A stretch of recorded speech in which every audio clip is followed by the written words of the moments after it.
eny ary raha lasera mba malalo amin'ny tompo falifaly indray ny voko tavahoana amitsika menakavy a eto eny e tsika ty ivelany moa zany angamba ny tena hoe hiampitany ty avarity tsika tia frantsa atia Europe atia Dubai atia Afrique Maurice La Réunion Koweït sy ny tsy voatanisy aty États-Unis manerana izao tontolo izao dia itoy indray a zany amin'ilay fampianarana lehibe amin'ny larbi 19 avril ho avy izao 19 avril ho avy izao amin'ny 8 ora alina ora aty France amin'ny 7 ora alina amin'ny ora aty Madagasikara maniry ny ampianatra momba antsika momba an'izay toe-po foana moa zany ny toe-po ny areti-po mahatonga atsika tsy mety miadana nefa manam-bola mahatonga atsika tsy mety milamina nefa manam-bola mahatonga atsika ty amin'ny firenena matanjaka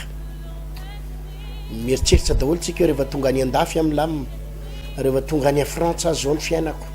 tafita rehefa nefa rehefa tonga ianao aty misavatra be da be hitanao hoe tena tsy araky ny eritreretanao nandiso fanatenananao ary de izay indrindra no tiako ifampiresahana sy fampaherezana ary fampizarana amitsika amin'ty alarbi 19 avril ho avy izao ty de mbola hitondra an'izay fampianarana zay any tenako azonao aparitaka tsara ity fampianarana ity ty filazana moa zany filazana ty na iza de azonao aparitaka tsara izy ty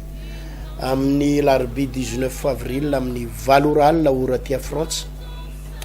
de mifanaraka am'izay daholo ny rehetrarehetra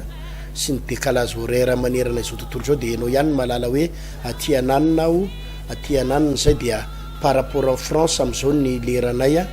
de nareo ihany mandamy azy fa amin'ny 8 ora alina ora aty France ary amin'ny 7 ora alina aty Madagasikara